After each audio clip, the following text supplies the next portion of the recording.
First, lock away in dangerous ignorance. This is the essence of a free press.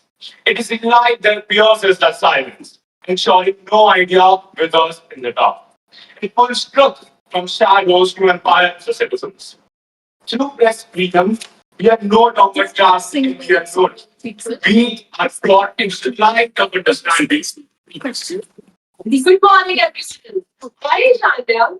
And I, Siddhant Kumar, We are the side. We are the anchors who make exciting event. White and white.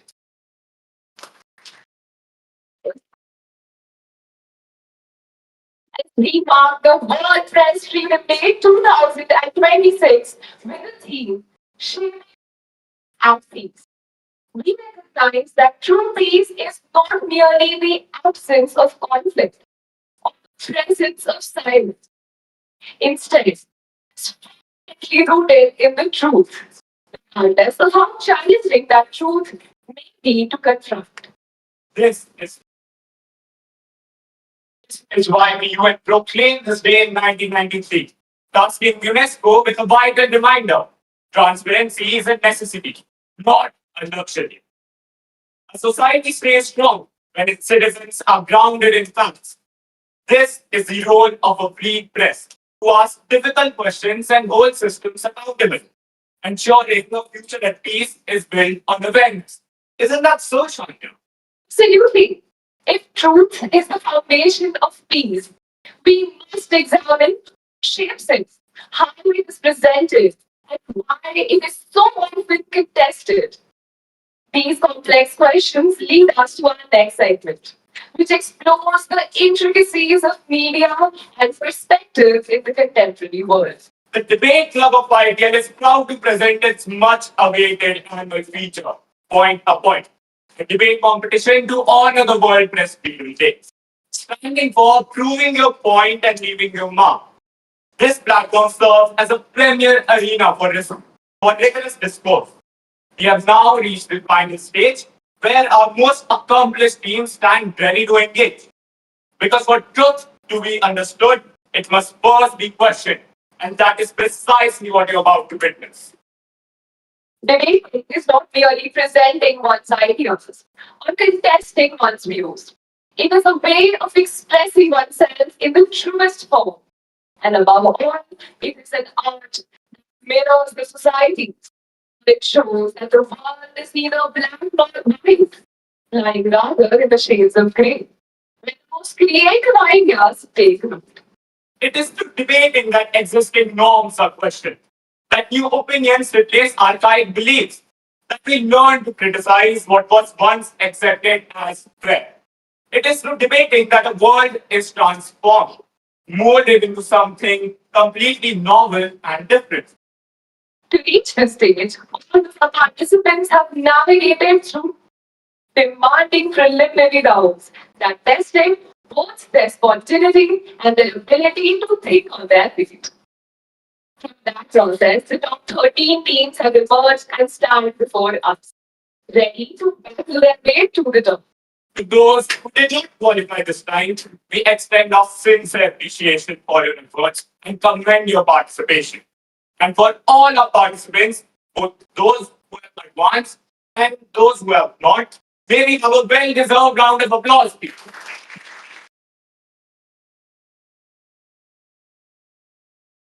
Now we would like to call upon Navya Gaur to introduce our esteemed adjudicator. In a world where policies are drafted in silence, the real story often lies not in the decision itself, but in lives that quite each. Greetings to one and all present here. It's my immense pleasure to introduce our esteemed guest and honorable adjudicator for the day, Ms. Videsha Pantwatna, senior correspondent at the Indian Express. We would also like to mention with elation that she is the recipient of the prestigious Rana Goenka Excellence Award in Journalism 2020.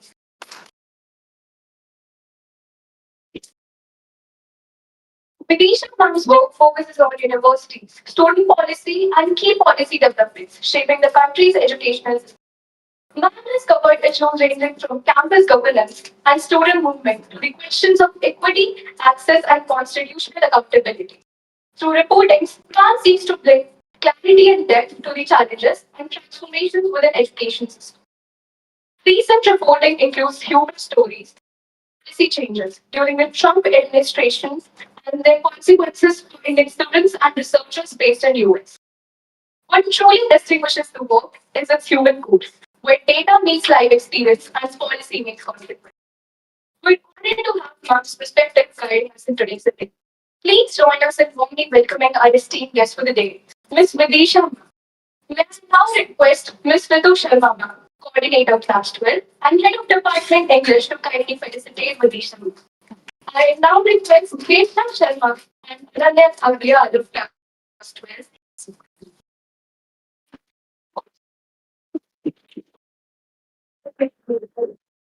Yes.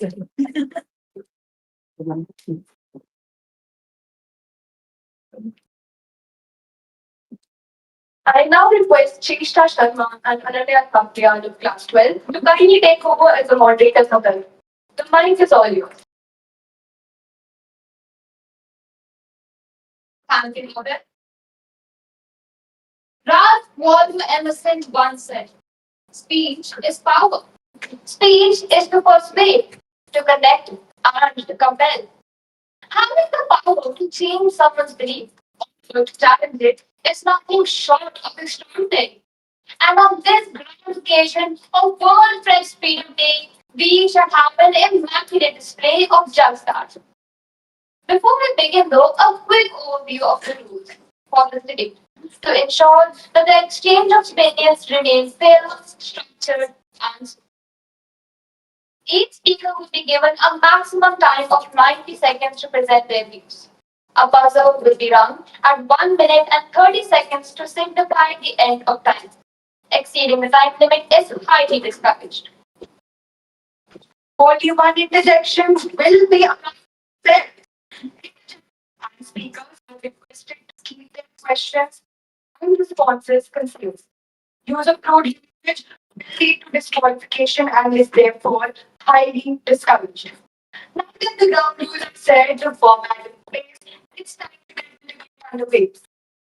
Today's motion questions media neutrality. Is it real or just an illusion?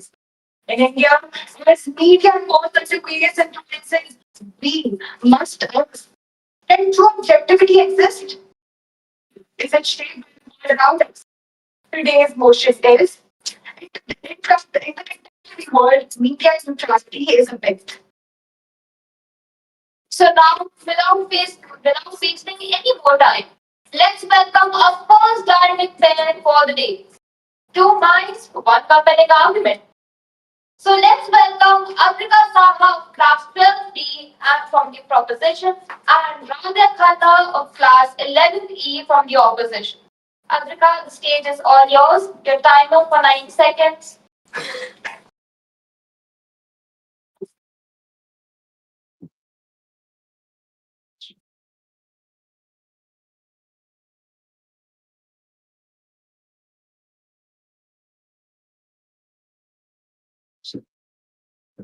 Is the glass half full or half empty? Don't answer because it was never about the glass. It was about you. Now stretch that thought. If even a glass of water cannot escape interpretation, what makes us believe global media ever could? Respected judge, I stand for the motion. Media neutrality is not under threat. It is a myth because neutrality demands a view without the lens. And humans have never looked at the world unfiltered.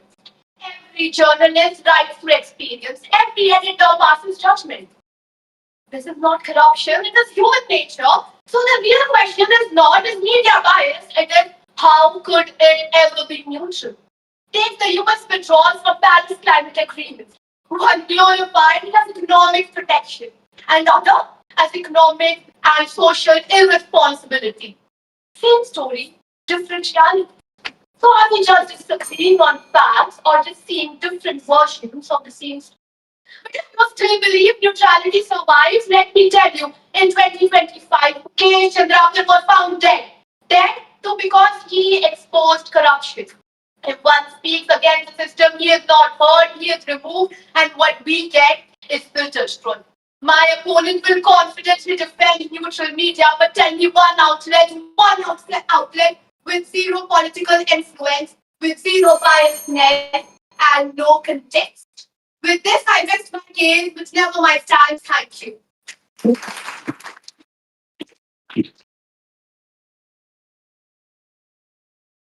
That was indeed a commendable blend of logic and expression. Thank you, everyone. Now it's time for the much awaited counter argument. Radha, your timer for 90 seconds starts now.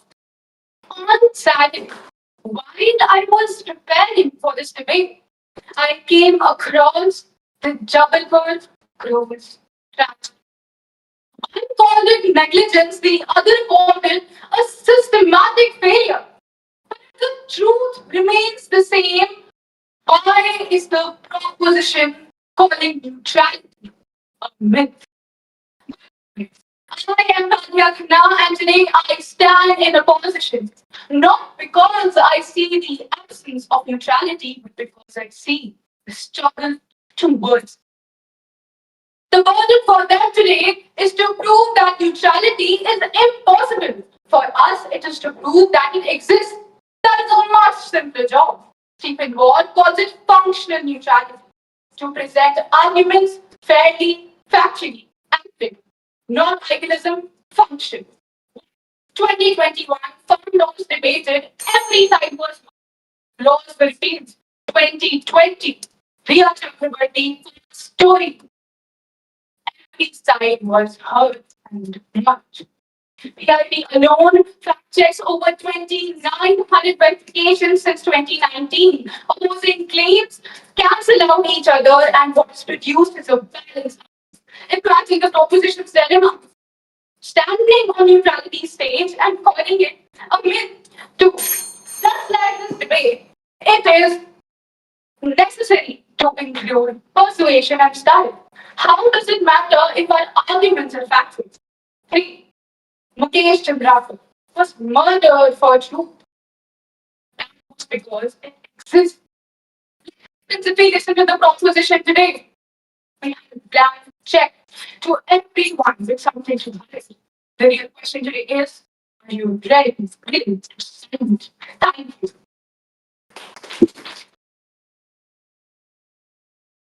The floor is now open for interjectors. One interjector per participant. For the propositions, please can maybe have a raise of hand. Yes. Please introduce. Namaskar. I'm Rishika from class 12. My question is for the proposition.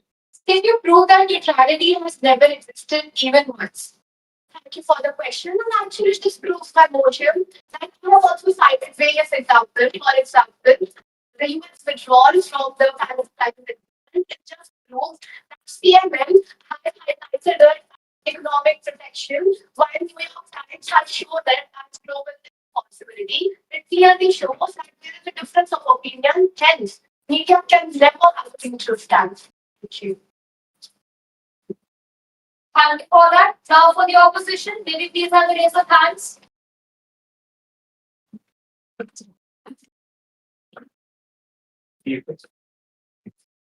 Namaskar, I am Tiara and I am from class 10th. My question is from team opposition. If media is neutral, why do different channels show different sides of the same news? Thank you for your question, Tiara. My answer to this is that it's different sides, so show different news. Every side is basically cancelling each other out. It is producing a balanced outcome. For example, if Channel A is in favor of party A, Channel B is in favor of party B.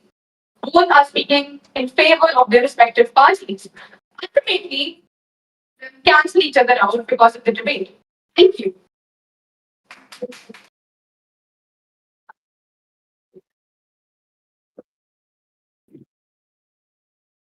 Thank you, thank you, first speakers, for starting us off so strongly. The balance strategy has been set high. I think the next pair is up for the challenge. Coming up next, we have from the proposition the Mishta of 11th and from the opposition we have Show of 19th. Over to you, Dhanishta. Your time for 90 seconds starts now. If you don't read the newspaper, you're uninformed. If you do read it, you're misinformed. Let me begin with something very simple. You open Instagram just for 5 minutes and suddenly you know if RCB will finally win this year. Who unfollowed who married who, and yes, even that Prime Minister caused massive viral attention faster than many celebrities.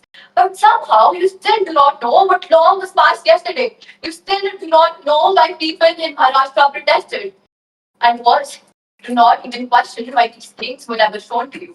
Well, that is not information, that is manufactured attention. And that is exactly why I stand firmly in proposition of the motion. Media neutrality is a myth in the contemporary world. My opponents may claim that neutral journalism still exists. They will say that not every journalism is biased and media simply reports facts.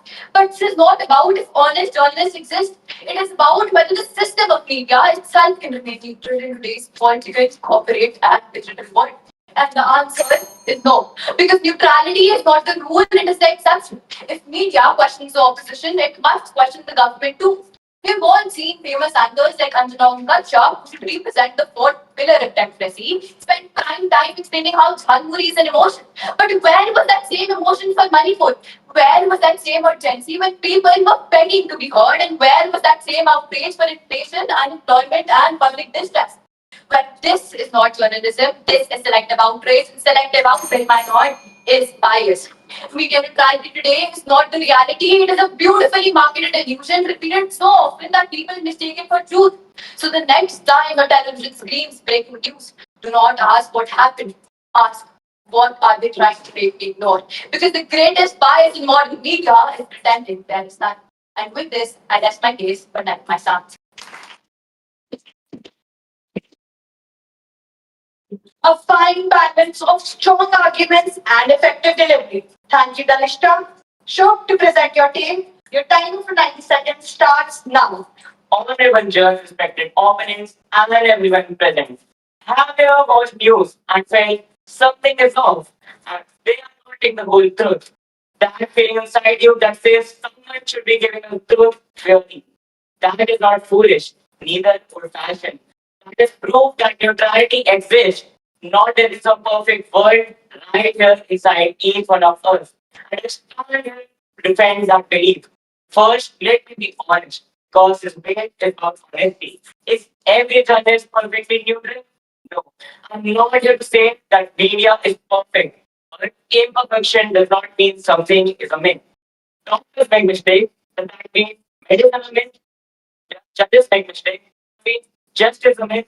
No, the standard state exists because neutrality is a direction, not a destination. In over 9 TV channels and thousands of newspapers, journalists still question politicians and expose scams. This conflict in your face specifically to ensure journalism stays healthy. Globally, Reuters and BBC have spent decades of trust following one rule: be fair and take no sides.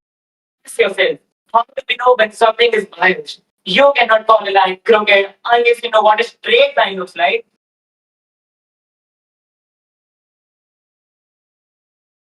The opposition is using neutrality as their measuring stick, and then telling you that the measuring stick does not exist, and it doesn't start with biased media. It starts the moment we stop believing that unbiased media is even possible.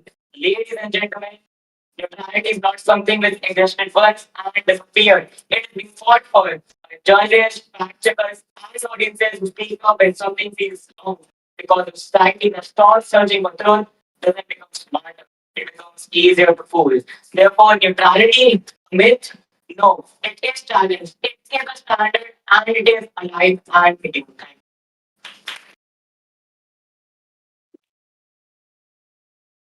Floor is now open for interjections. Any questions for the proposition? You guys.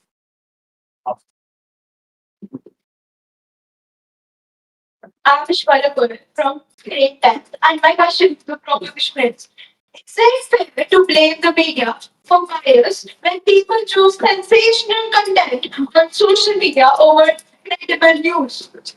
Thank you for your question. I understand your point, but the core issue is not about the journalists or the audiences, it is about the system itself.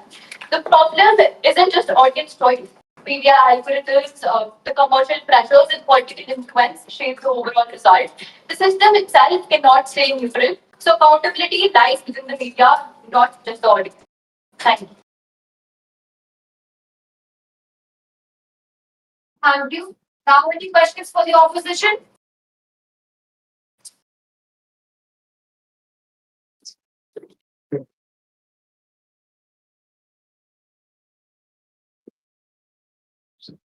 Namaskar, myself Nimit from class 10A. My question is that what are your views on social media being neutral? So first of all, thank you Nimit for the question. I You think, said that- David, would you please repeat your question? My question is that what are your views on social media being neutral? Okay, so like the social media, like the WhatsApp forwards, which say the journalists, they refer the news that are not verified. The journalists fact check, verify sources, and present the different viewpoints. So the YouTube, the social media, which you are saying, these are the views of different people. What they feel, the democracy. Right to speak.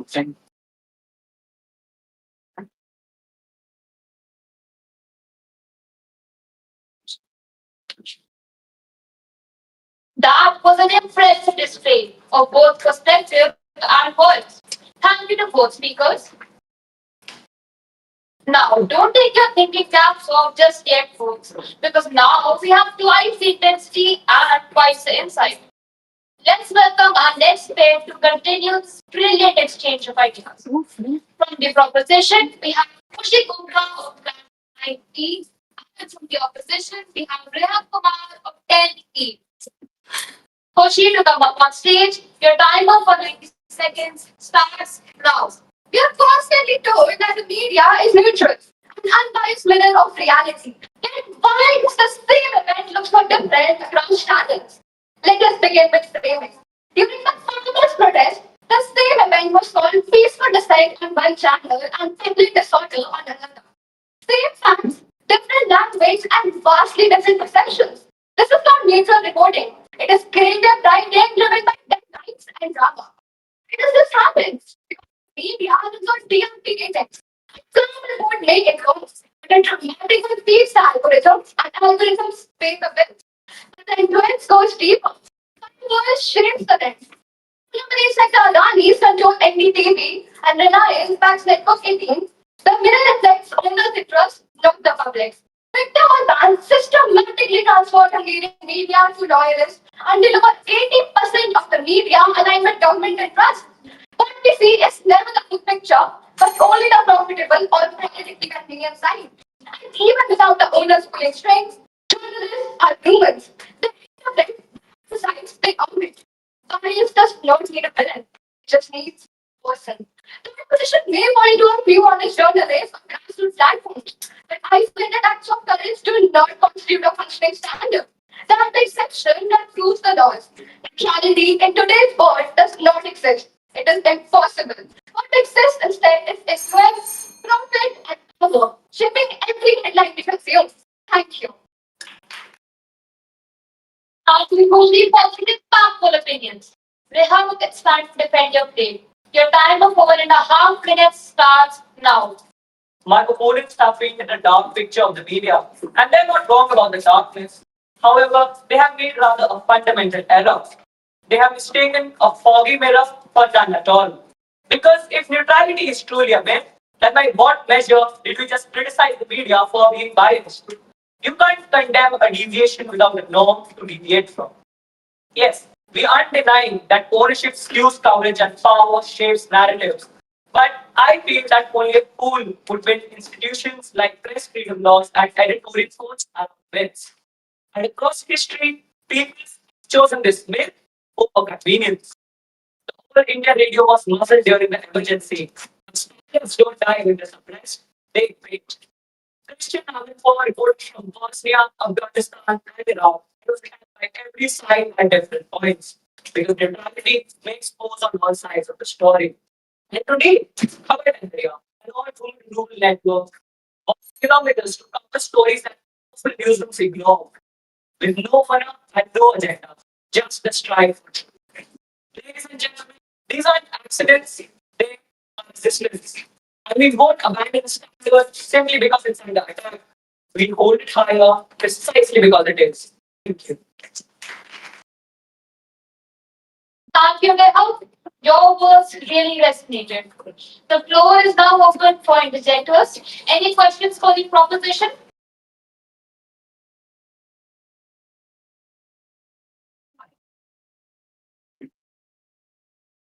My name is Navya Saxena from class 12. My question for the proposition is, we know that code aims for impartiality and science aims for objectivity. So are those myths true, or is striving for a standard still meaningful, even if perfection is unreachable?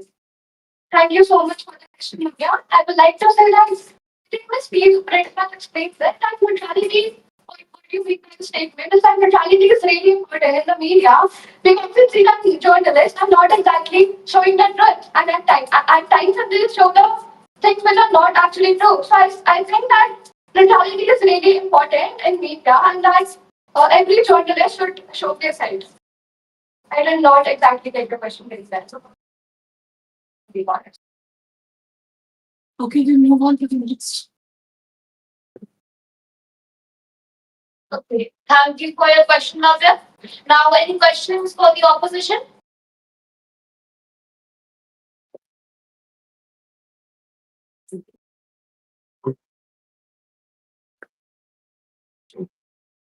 Hello, I'm Ishna from 11th. My question for the opposition is that if neutrality is real, why do we attach themselves in stories in a way that influences public opinion?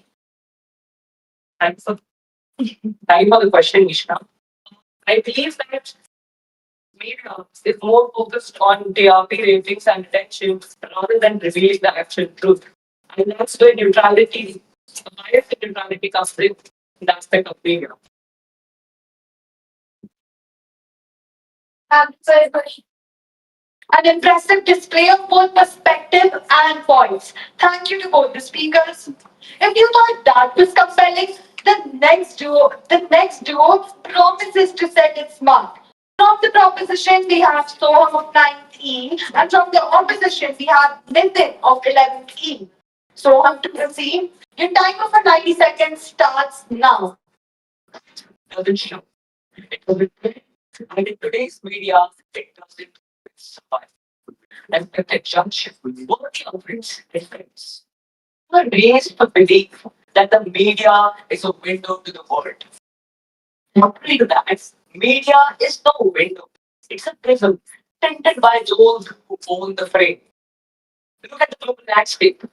In the US, news has become a retail product for different tribes.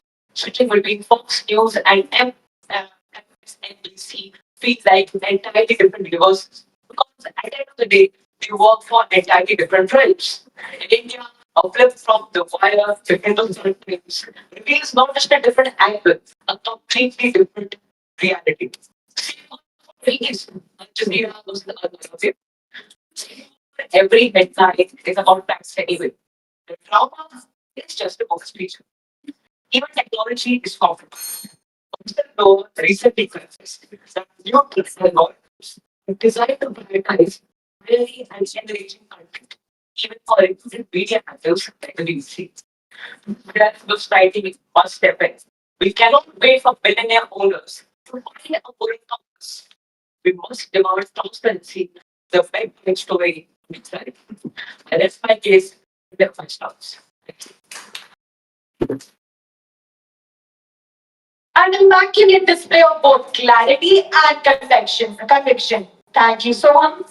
If that was the claim, here comes the counter. Over to you, Nitin. Your timer for 90 seconds starts now. Respected judges, all the opponents, and everyone present in this wonderful forum. I rise in form opposition to the motion media neutrality is a myth in the contemporary world. But what the opponent says, it doesn't trend, and in our media, it doesn't even survive. A compelling life compelling logic. Because look just survive. Not perfectly, not noiselessly, certainly not as a corpse. Right now, I could turn my mic off, but that doesn't mean it doesn't exist. He calls the media a tinted prism. And I say exactly. Because a prism doesn't mean that light does not exist. It means that the light is moving with resistance. Fox and MSNBC, the Wire and the Hindustan Times. These only proves that narratives differ. This doesn't prove that neutrality doesn't exist. Different narratives are what keeps neutrality testable. The Reuters and the Associated Press still rely on verification and editorial checks to reduce bias. Why do such systems exist if neutrality is a myth? Why do such systems exist if this is all a facade? Why do such systems exist, as he says, if this is all a simple bedtime tale? So neutrality, it does exist. It is a process. It's not about perfection. Yes, neutrality does slip. Sometimes only fools announce it before actually picking it back up. So truth isn't about shouting aloud. It is if surviving is possible. And it survives far too enough, we call a mere myth. Thank you. The floor is now open for interjections. Any questions on the opposition?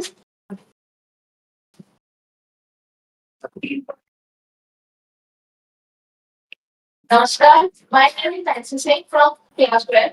And my question is biasness in some media houses enough to prove that neutrality is completely impossible? Thanks for the question.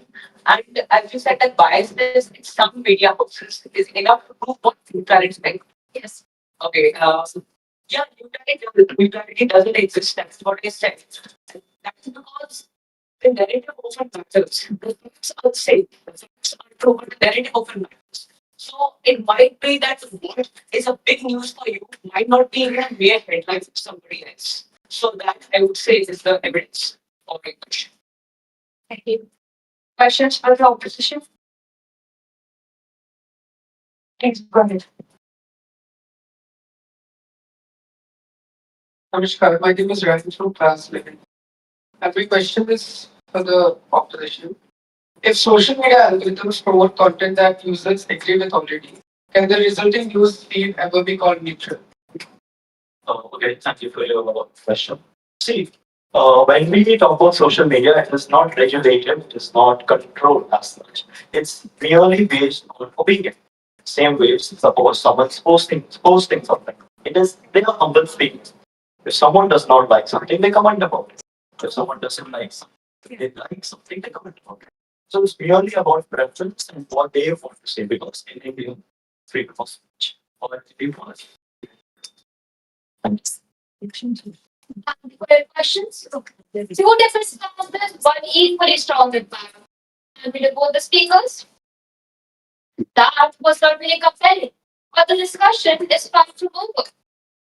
Next for the proposition, we have Abhi Joshi of Class 12B and Apeksha Gupta of Class 10E. Abhi, the floor is all yours. The timer for 90 seconds starts now. That millions surrender their perception to a scheme, not knowing that surrender is precisely what was going on. Today, as I stand in favor of the motion that media neutrality is indeed a myth, let me be precise about the words it's great. If a news channel cannot secure advertisement, it stops chasing the story that matters and starts chasing the story that sells. Because that is what keeps the screen flowing and the money flowing. And if a newspaper does chase the story that matters, April 2021, ladies and gentlemen, Dainik Bhaskar blasters its front page with what government wanted best. Bodies in the Ganga River, cremation grounds running out of wood. 3 weeks later, income tax raids across 3 states in all Dainik Bhaskar publication houses. If the state can't kill the story, they kill the very act of reporting it. And that is exactly when cost cutting begins. The Baltimore Sun, 400 journalists in 2008, 150 by 2020. In Andhra Pradesh, the Telugu news channels are directly owned by politicians. When the man who owns the channel also contests the election, whose corruption story do you think gets aired? You cannot have a neutral media when the media has an owner. That is not a flaw in the system, that is the very system. They will call it journalism, they will call it news, they will call it reporting. When the story is chosen by the owner and shaped by the advertiser, the very idea of neutrality collapses. Because behind every so-called neutral story, there is a deliberate choice of what to show and what to suppress. With this, I rest my case, but never my sounds. Thank you. Thank you, Arti, for such thought-provoking words. And now, ready to present a contrasting viewpoint, we have Apeksha. Apeksha, the stage is all yours. Your timer starts now. Let me begin with a simple question. If media neutrality is truly a myth, then why do we still expect the media to be fair? The argument that media neutrality does not exist is not a demonstration of any reality. It is an expression of an error in understanding. To be logical about bias, the proposition states that because there are biases within the media, it would therefore be impossible to have neutrality within the media. This is the same as stating that because we have a flawed system of justice, that therefore there is no true justice. Even today, we see multiple global media houses covering the same events differently. Whether it is the ongoing conflicts in regions like Ukraine or West Asia, or elections across countries. Yet, teachers are still able to compare sources, cross-check facts, and arrive at a balanced understanding. Teachers compare arguments, they question and they compare narrative to narrative, and through that process, they develop neutrality. Because the moment you declare neutrality is a myth, you don't reveal the truth. You take away the very standard that holds the media accountable. You don't challenge the bias, it becomes acceptable. And when bias becomes acceptable, the truth doesn't get blurred, it gets replaced. So, no, neutrality in media is not a myth. It's a line that stands between information and misinformation. And with that, I shall rest my case, but never my stance. Thank you. That was truly a thing to get by. Now the floor is open for individuals. Any questions for the proposition? Namaskar everyone. I am Tanzil Dublin from grade 12 B, and my question for the proposition is: if the raids on Dainik Bhaskar prove that media neutrality is dead, don't they also prove the opposite, that journalism was independent enough to threaten power in the first place? Thank you. Thanks for that question. I believe my debate is a proof to that question. In the Dainik Bhaskar raids took place, other news groups they signaled survival comes first. When survival comes first, the very principle of neutrality in media fades away. Thank you. Thank you. Now, any questions for the opposition?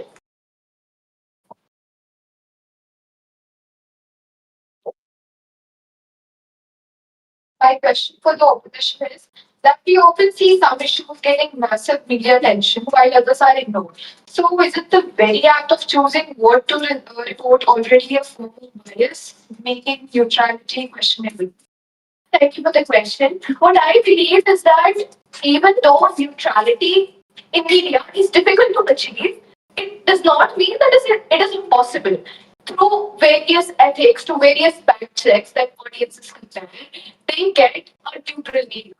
They know what the media chooses to present because that is what they choose. I believe that if, the a neutrality media does not equal impossibility. It just means that the media is also taking care of people. They know what they are presenting. Thank you.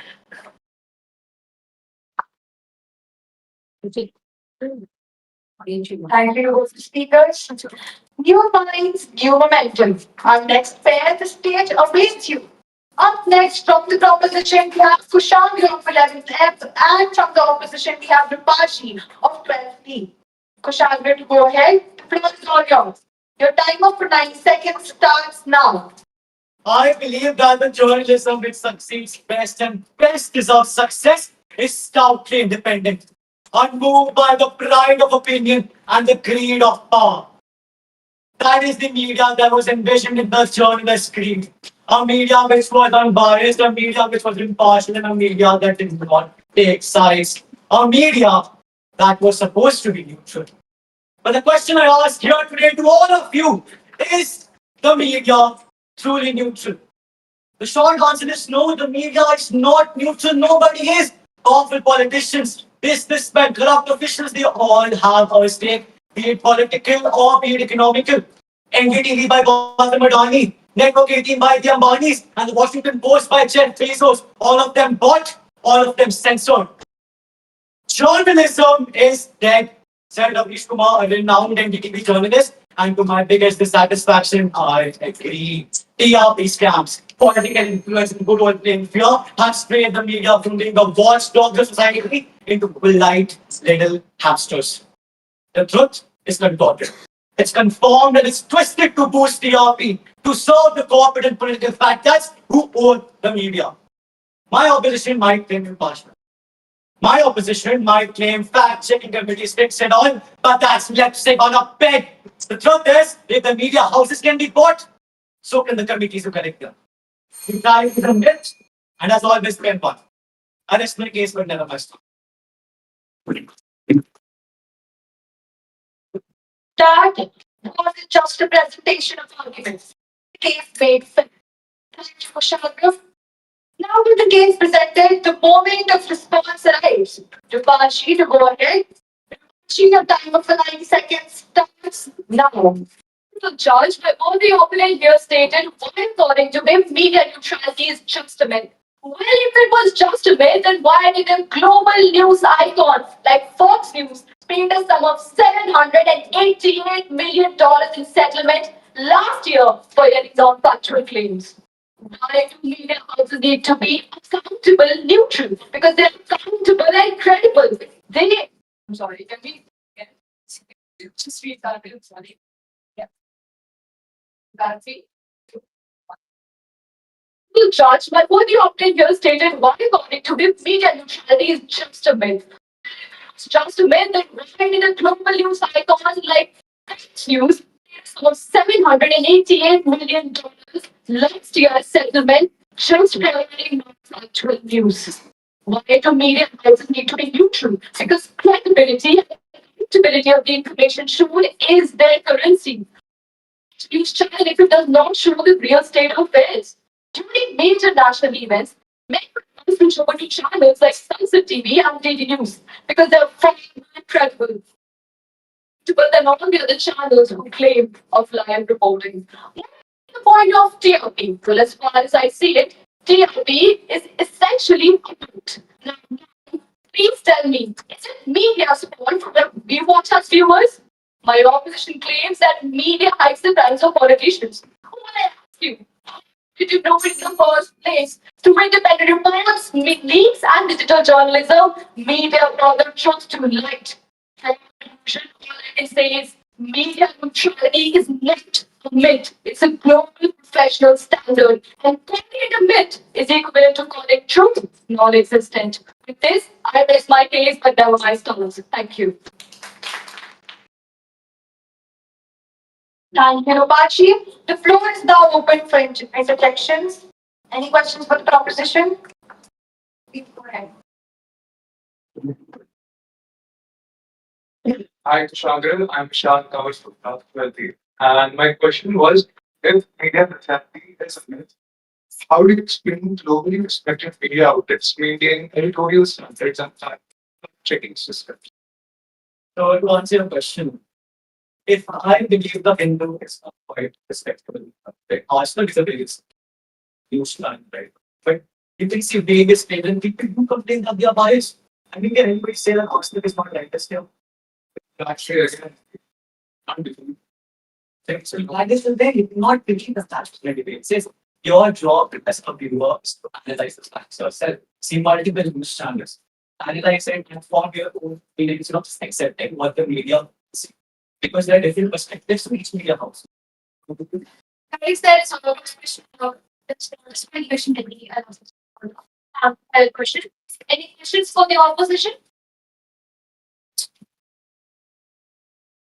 My question for the opposition is, if neutrality were real, why is media literacy still taught to people to help them decode biased news? Thank you very much. Still address yourself. You did not introduce. I'm Navya Saxena from class 12. Should I repeat your question? Yeah, please. My question is, if neutrality were real, why is media literacy still taught to people to help them decode biased news? All right, thank you very much, Navya. Uh, well, we all are on social media, talk about Instagram, talk about Facebook and whatnot. The thing is, media literacy is important in the contemporary world because there are a lot of biased opinions and there might be factual news as well. And it's important to distinguish between biased opinions and factual news. That is why media literacy is quite important. Okay. Have you been about to speakers? That is ladies and gentlemen, is from the proposition list, both be welcome.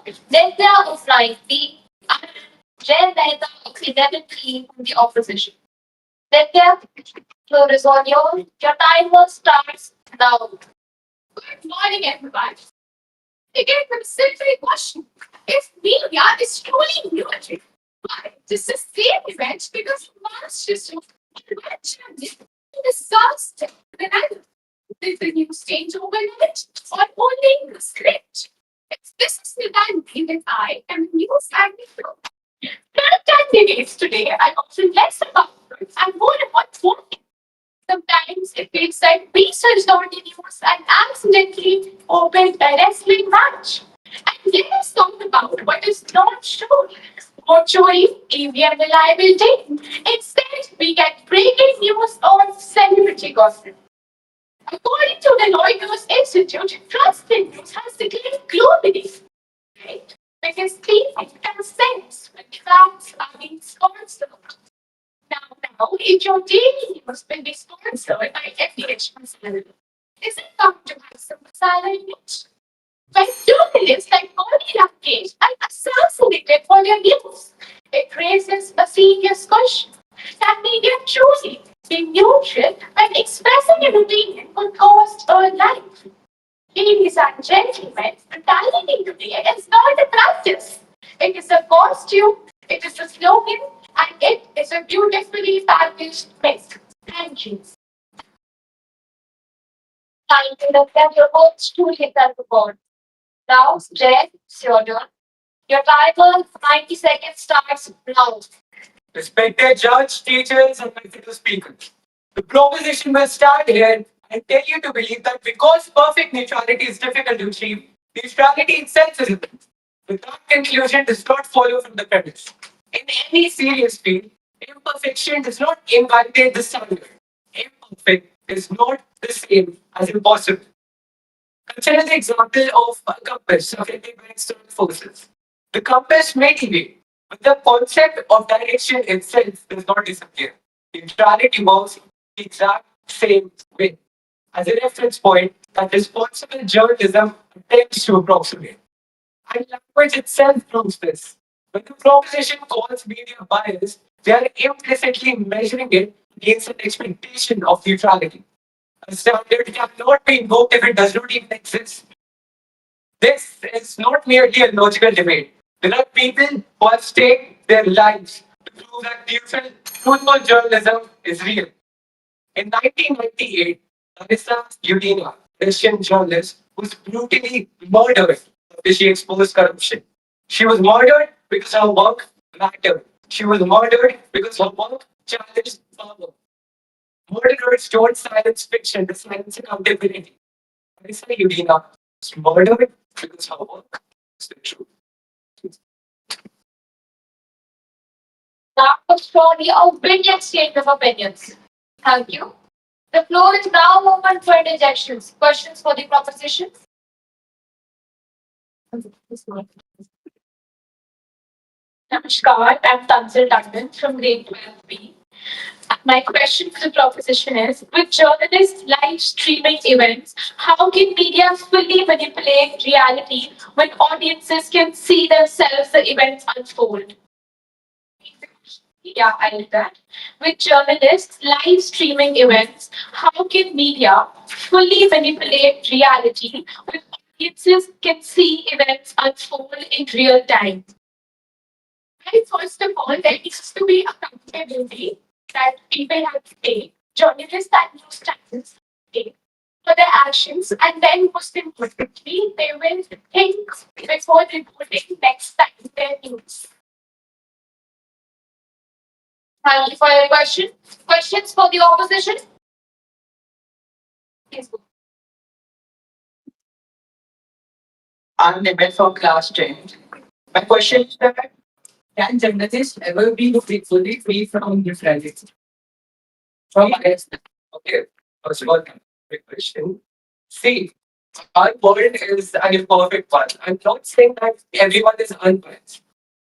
If we consider the implications of positions claim as neutrality is dismissed as a myth, bias becomes not a failure but an inevitability. So neutrality as a standard is necessary in our society. Thank you, Jay. Thank you, Nitya.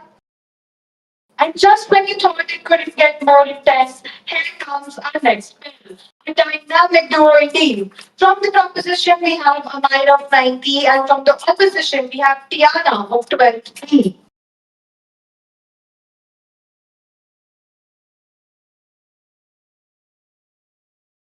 Amira, you may begin. Your timer for 1.5 minutes starts now. A single word can ignite a fire or lead the way to a throne. However, it's not about what we say, rather who gets to speak. How many of us actually get the opportunity to speak? Media has always been predisposed by adverts. The language used to promote these epiphanies manipulates how we shall perceive them. Let's back this up as an example. Every single word matters. Crowd as a mob, argument as a civil discussion, each diction is a building block to a whole new bias. As human beings, we've naturally been raised to have opinions which may come off as biases, either towards a specific person or towards the topic. A reporter may say that I detained 40 individuals, while another may say that I rounded up 40 immigrants and raided homes. The diction of raid and round up inflicts a report with criminality and agitation, while detained manifests as an act of heroism. Media neutrality is a fairy tale. I mean, the press is supposed to be highlighting suppressed issues. However, every year, millions of women get raped, sexually assaulted, but only a few of these cases are highlighted. Let me sink in. Clearly highlight of this. But I shall risk my case, but never my sons. Thank you. Clear, convincing, and commanding. Thank you, Myra. The motion has been defended. Now it's time to see its contestant. Handing it over to Tiana. Tiana, your timer for 90 seconds starts now. Calling media neutrality a myth is like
Limiting language just changes. Thank you. Thank you. Any questions for the opposition? Please go ahead. I'm Kiara from class 10th, and my question to you is if media is neutral, why do people trust some sources than the others? Thank you so much for the question. But I believe that the sources that people trust is again the source of media. So there is a reason why we trust media because we believe that it has the potential to give a neutrality.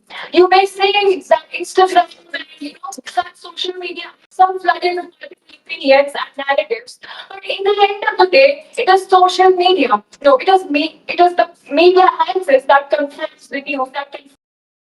Thank you very much. That was indeed an interesting flash of opinions. Thank you to both the speakers. And now, stepping into the spotlight with their perspectives, let's welcome from the proposition Omar Kalpola of Class 12C and from the opposition Madam Madin of Class 10C. Omar, come on stage.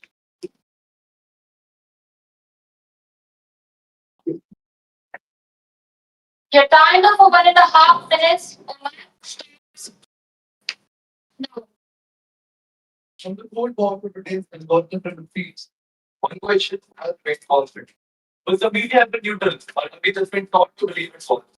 A very good afternoon to our respected judge, respected teachers, and my today I'd like to speak on why I believe media literacy is a myth in today's world. Nationalism shares global coverage. Protests, awards, protests, and crisis voted differently in different countries. There were changes at the border, neutrality never truly existed. Just take a look at the Middle East conflict going on right now. Iran made multiple claims about shootings on American aircraft in F-15s. But American claimed that the fighters and fighter jets were not in 25. Is this the neutrality because of boundaries? Because these and the internet have made it easier than ever to spread information, but also misinformation. Influencers with huge following often share unverified news. Even if it is false, Indians may believe it. Yet many escape accountability because they don't identify as journalists. The influence of industrialists and politicians make the problem worse. Globally, the next perceived power and media is impossible to ignore. Media tycoons, Google Bugs, Google Murdoch, through outlets like Fox News, and this is over their pay off. Over also Washington, both illustrate how influential individuals can shape the platform. Raising questions about how independent such institutions can truly remain. But perhaps the most shocking case is that of Silvio Berlusconi. Not only led Italy as the prime minister, but also controlled major television networks through media threats. When those who influence policy also influence the news, the line between information and the data begins to blur. Media neutrality becomes repeatedly difficult to police. The title is my case, but I know. I'm Raymond. Manya, I'm sure everyone is eagerly looking forward to your arguments. Your timer for 90 seconds starts now. Very good afternoon to each one of you. Today, I strongly stand against the motion. My first argument is calling media completely non-neutral is an exaggeration. If media was never neutral, how would we uncover the truth? How do scandals get exposed? If there was no neutrality at all, the truth wouldn't reach us, but clearly it does. Yes, different countries report differently, but that shows perspective, not the absence of truth. My second argument is people are not as easily controlled as they are made out to be. Take politics, for example. Different news channels show different sides of the same issue, yet people don't all think the same way. In fact, in democracies, election results are always one-sided, not divided. If media truly controlled people, everyone would follow one narrative, but that clearly doesn't happen. They question freedom of speech, but without it, there would be just one forced narrative. The freedom of speech protects neutrality, and finally, they call media propaganda. If media were truly just propaganda, opposing voices wouldn't even exist, yet we see them every day, and that proves neutrality still exists. In the end, media isn't perfect, but calling it completely fake or non-neutral isn't right. Neutrality may not be perfect, but it is very much present. With this, I rest my case, but never my stance. Thank you, Martin. Thank you, Umar. The floor is now open for rejections for this position. Namaskar, I'm Ashwarya Goyal from grade 10th.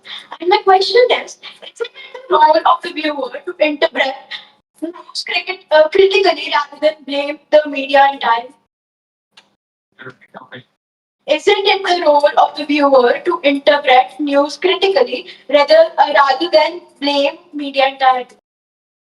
So, to answer your question, I'd like to say that news reporters we have to do it professionally. So they have to, they should be accountable about the news that they share. It's not for this role to know how to sharing the correct things and who's doing the correct. It's their job to share the right things. Thank you. Thank you, Umar. Thank you. Questions for the opposition?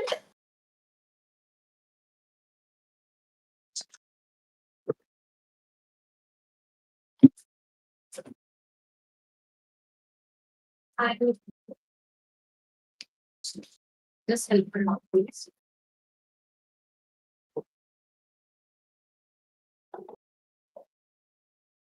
Good morning. I'm Ishna from 11th C. My question to you is that why do governments often criticize or clash with media if it's supposedly under their control? Thank you, Ishna, for the question. As I stated that government cannot interfere in the media's perspective so that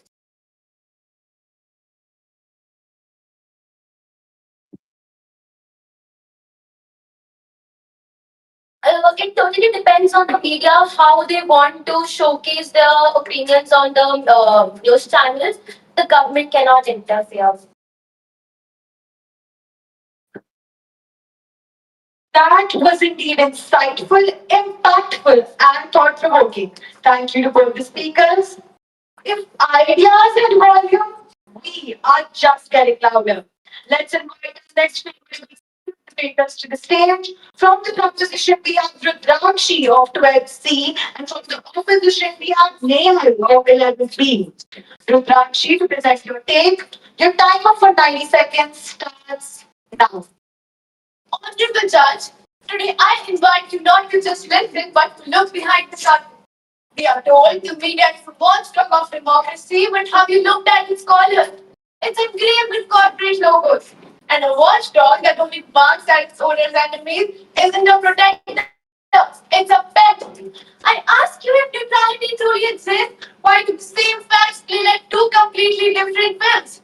Now, my opposition may argue different channels simply have different opinions. Sure, good homework you've done right there, but should facts differ too? Because at the end of the day, facts is the foundation of truth and varying opinions, and when the foundation is distorted itself, how can you expect the truth? Look at Iraq.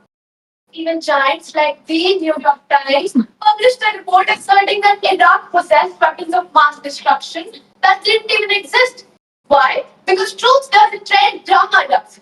And close to home in India, the farmers' protest, one channel showed a movement and another showed an anti-national revolt. Same event and different realities. The evidence is clear. This is influenced reality, and it's a buffet where they choose the menu, and neutrality is the dish out of stock today. Call it news, but when power writes script, it's not journalism. It's propaganda with a better volume, of course. And that's the truth we refuse to see. With this, I rest my case, not on a neutral note, but on a necessary one. Thank you.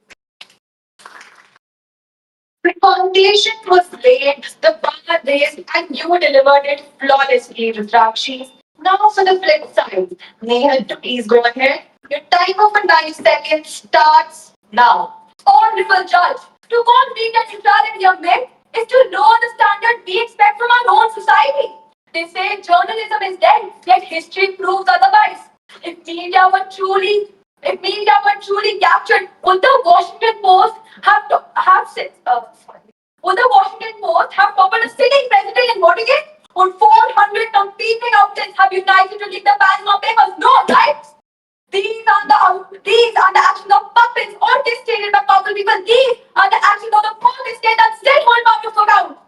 My point is why that different channels have different opinions. Well, welcome to a democracy. If you want everyone to repeat the same exact words, well, I think North Korea has some great job openings. And in the face of natural calamities, they see media neutrality in its purest form. When disasters strike in those moments, media can controlling the truth for TRPs. It is providing raw, verified data that helps us stay aware and stay alive. Journalists literally walk into war zones and floods while we are sitting at home arguing about their biased opinions. Well, if they were just puppets, trust me, they'd be doing it from a studio with a lot of better air conditioning. Oh, and while outage might get clicks, trust is the only asset that compounds over time. Repetition grows slowly but dies quickly. And audiences beyond spotters. To be spoon-fed a narrative, we are capable of checking the receipt before we buy the story. And journalists, they know that. Neutrality is an imperfect standard, sure, but it is a very real one. I rest my case, but never my stance. Thank you. Floor is now open to interjections. Questions for the proposition? Please go ahead. I'm Tansil Tandon from grade 12B. My question for the proposition is, during the COVID-19 pandemic, when outlets worldwide relied on data from WHO to counter misinformation, doesn't that show media striving towards evidence-based neutrality? Thank you for your question as well. So during the COVID-19 pandemic, I feel the media was just reporting and citing the facts and the guidelines that were released by the government on the government website. And actual facts like death rates and injury rates or number of people that were not getting oxygen cylinders, that was different on every news channel. And I feel this is a contradiction to neutrality being true in today's age. Because when the facts and the baseline facts, when you see, when they are the ones different on every channel, how can you say that neutrality isn't a myth? I hope you're happy with your answer. Thank you, Rudrakshi. Any questions for the opposition? Please go ahead.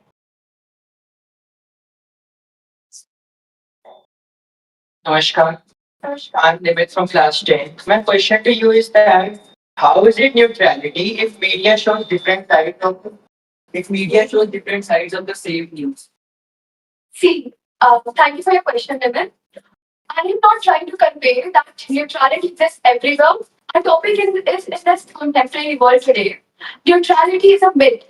So, a myth in general is a thing that doesn't exist at all. Am I right? So, if something doesn't exist, how is in my speech and other opposition speeches, we have examples, right? I'm sure media gives two different examples, but doesn't that really help you? It gives you varying opinions.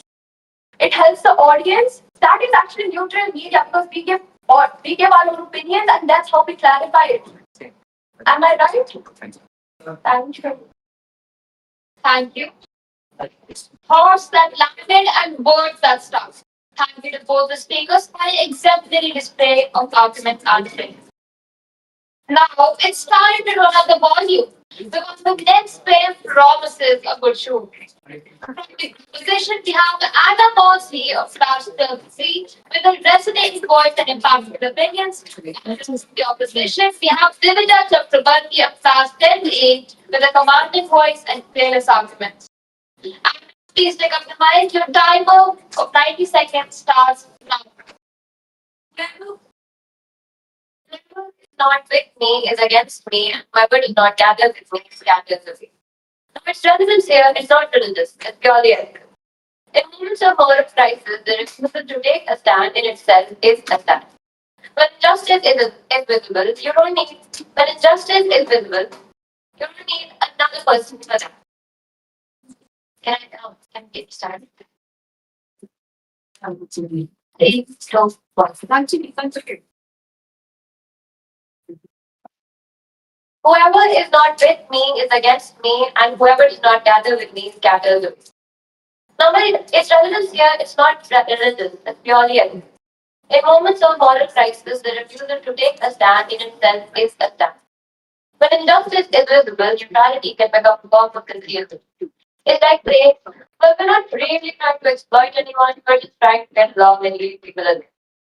While media spectacles obsess over celebrity trials, the farmers' protest was met with neutral indifference, ignoring the marginalized and invisible struggles of the 700 farmers who died while fighting for their livelihood. The opposition claims that journalists being killed serves as an evidence of their neutrality, but in reality, the journalists were never killed because they were being neutral, they were killed because they chose to take a side, the better side, proving that neutrality is a myth that vanishes the moment you threaten power. The media has such a neutral stance on structural crimes like the basket system, where Dalit women are trapped in cycles of exploitation, which the law has banned but the media ignores. Now, this is not balance, it's called a choice to keep the invisible in the dark.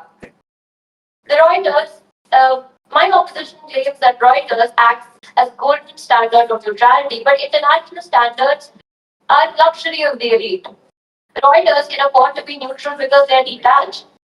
But for the 91 lakh deleted voters in Bengal, neutrality is the principle in structural science. When your democracy is being eroded, you don't need a balanced report, you need the truth. In the face of that, neutral reporting is like protecting the powerful while the invisible suffer. With this, I end my case, but not as a neutral spectator. Thank you. Thank you, Anna. We truly had a solid foundation with the argument. I now request Devaja to take up the mic. Your timer starts now. Today, the moment two newspapers report the same event differently, people immediately demand neutrality dead.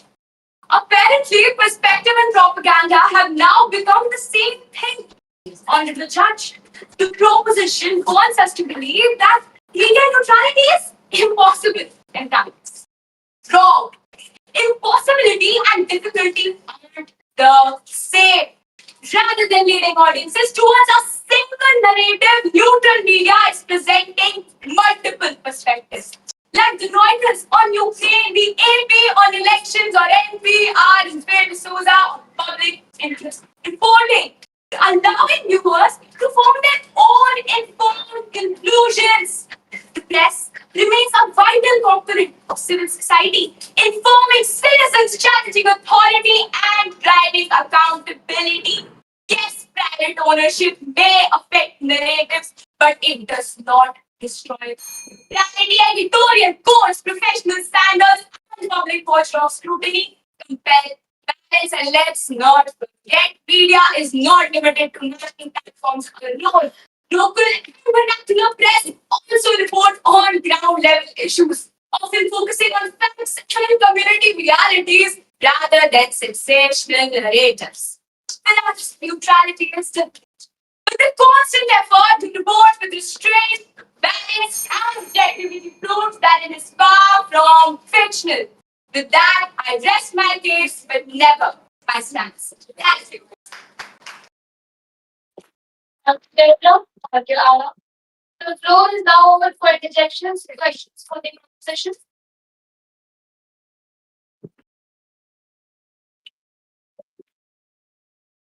Namaskar. My name is Nancy from class 12.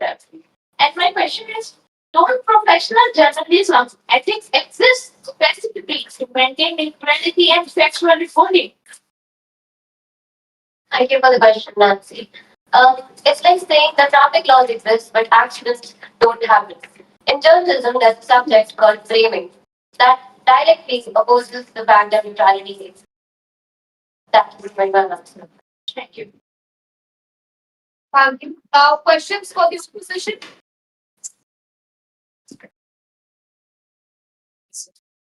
My name is Kiara and I'm from class 10. My question to you is, if neutrality is possible, then why do we need fact checkers and Oh, I see. It seems like some fact checking useful standards. Neutrality itself is something that's something that you have to check. You cannot say that neutrality standards. So, yes, as I said, neutrality is existing. It is not just well, but neutrality completely resides a truly limiting exchange of opinions indeed. Thank you, Anna. And Pooja. Here to challenge, defend, and deliver. Let's now invite our next pair of debaters. From the proposition, we have Ananda class 10A, and from the opposition, we have Chandrima 12. Chandrima 12. Please prepare your time for 9 seconds. In Yes, it's truly neutral. They spread the same truths, with different faces over different channels. Media neutrality is indeed a within the contemporary world. I remember switching news channel during a major event, and it felt like watching two completely different realities. Same incident, same day, but different heroes, different villains, and different truths. I realized news is not just reported, it is print. Take the example of Great Nicobar project. India today focused on highlighting environmental concerns, while the Hindu focused on destruction. Even in Israel-Palestine conflict, side of the world so depends on the other side of the world, so human suffering. So I ask you, is that neutrality or selective storytelling? Today's social media pushes content that is emotional but not responsible. Many media houses are influenced by business and political interest, turning media into profit-driven business or sometimes real propaganda. According to statistics, over 60% people, yes, you heard it right. Over 60% people believe media is biased. Why? Because today truth companies with TRP. So don't just consume news, question it, analyze it. Because truth is not extremely biased. It is for centralized scrutiny. This is my case for development. Thank you. Beginning with May, the ground certainly claims. Thank you, Ananya. Strong claims on the table. The opposition is here to flip them. Chandrama, to take a second. Your timer for 90 seconds starts now. If media neutrality is a myth, we are living in a country where truth has no platform. Facts has no defenders, and every headline is nothing but manipulation, my friend. With that, a very pleasant morning to everyone present here. As we all know, the very aim, the very principle of journalism is to deliver news without bias. But do you think that is an easy task? No. Rather, it has challenges involved. But still, these days, we see how YouTubers have come up and made their own platforms and denied platforms free from control just so that they can serve factual news to the audience. Also, we see how in the 2024 general election or 2023 Uttar Dakshi tunnel rescue, all the news were based on facts only. News came first, free from speculation. All of this is enough to prove that news is very much neutral even in today's generation. My worthy contender just said how protests are given the name of public voice by one news channel, whereas the other news channels, we just call it a democratic move. But this is not true. This is not in neutrality. This is the various opinion people hold. With that, I would like to add that media is not a monolith. Rather, it is a vast competitive ecosystem. At the end, I would say that media is this constant struggle of public expectation to deny its existence is not realism, rather, it is surrender. With that, I would like to end my speech as a strong contender against the motion. Thank you. Thank you. The floor is now open to interjections. Please go ahead.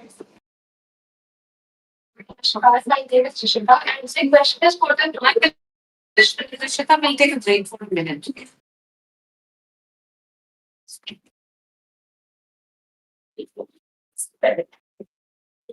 Sorry, last month, last 6 days. Wait. She's coming.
Going to introductions, questions, suggestions.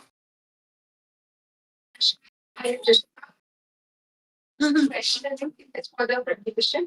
Even today, organizations claim to follow ethical journalism and fact checking. So, if such practices exist, can media neutrality truly be called based on just a rare idea? Thank you for the question. This debate is not like actually about questioning the ethical principles.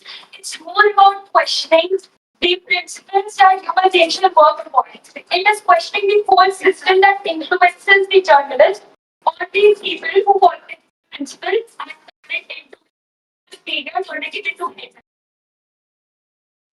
Questions for opposition?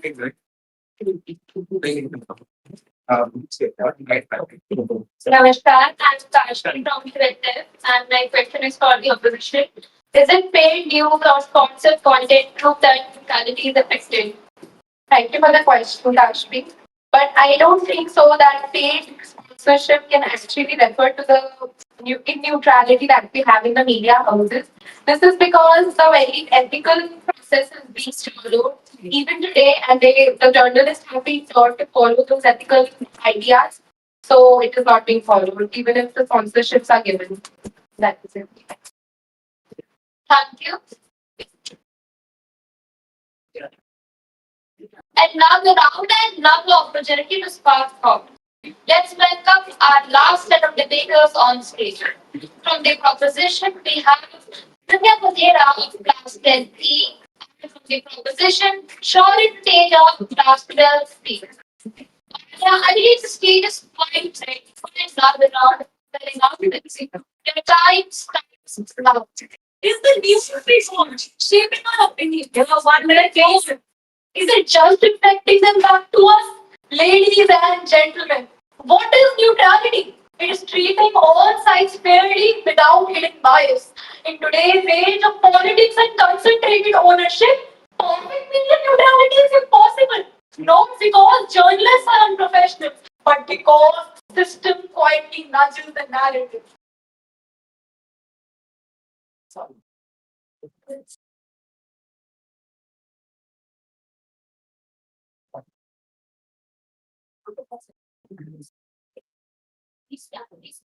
You want to restart? Want to restart? Can I just have some water?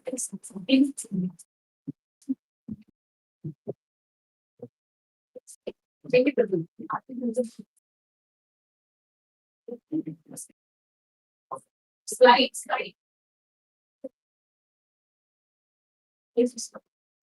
Stop. Is the news we watch shaping our opinions?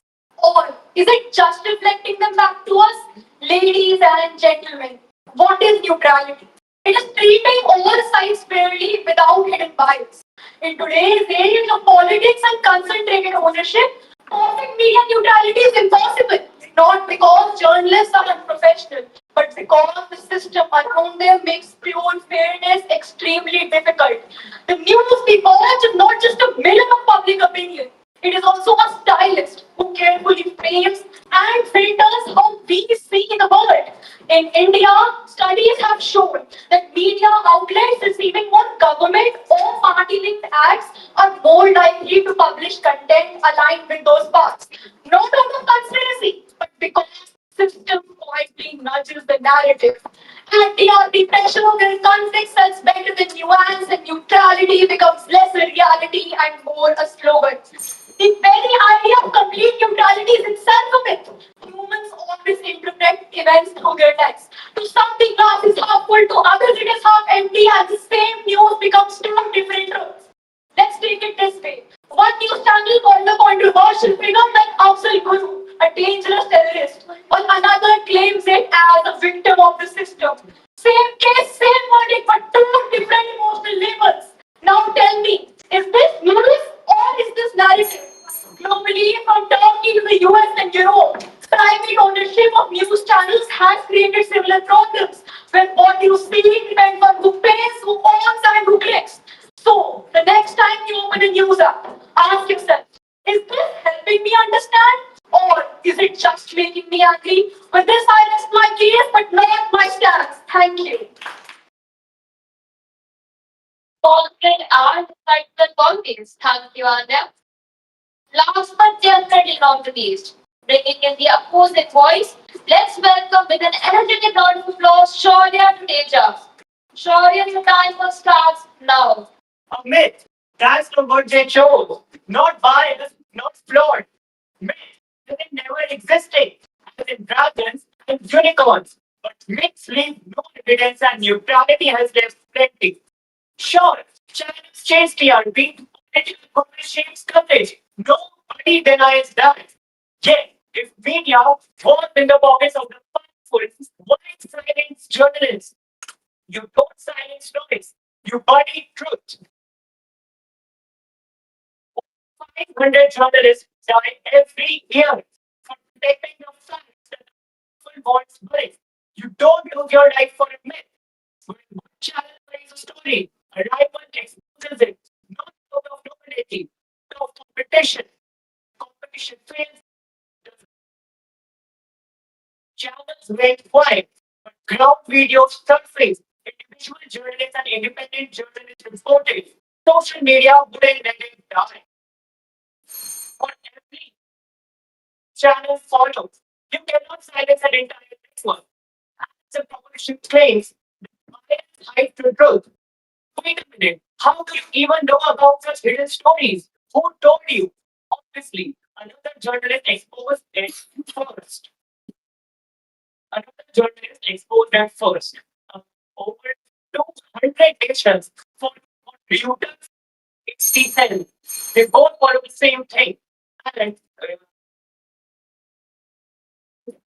the moment you believe that neutrality is non-existent, you believe that you stop trusting news, you stop questioning and stop asking the narratives. And that's exactly what the public wants. Thank you. Thank you, Madam. Thank you, Anya. The floor is now for rejection.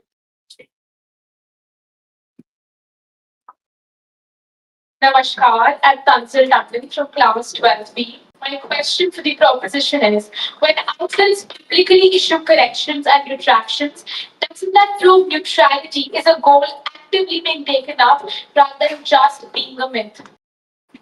You see that the fact that we need millions of audience to feel informed is already evidence that neutrality is a myth. Like, for example, we need attention. We need to grab attention, and for that, conflict sells better than nuance. And it is evident enough that we need millions of individuals to uphold the facts that your news channel is selling. We people don't use facts; they use conflicts to showcase that their matter is strong enough. Thank you for your question. Now for the opposition.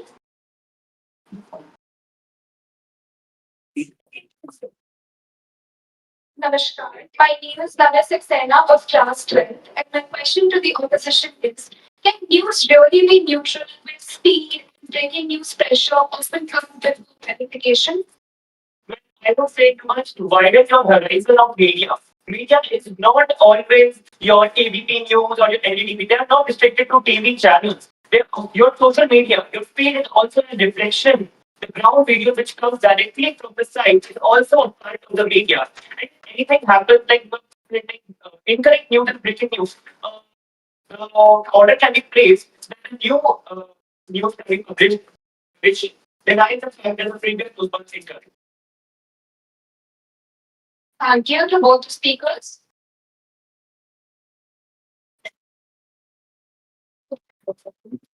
We're done. There is some sign. This brings us to the conclusion of the engaging and insightful session. We truly appreciate the effort and passion displayed by each participant. Today, we would still exchange of arguments and opinions with each panel and speaker. Each set of debaters make their mark in the pavement. Otherwise, voices, various arguments, and headstrong opinions backed by examples and facts. While we wait for the results of the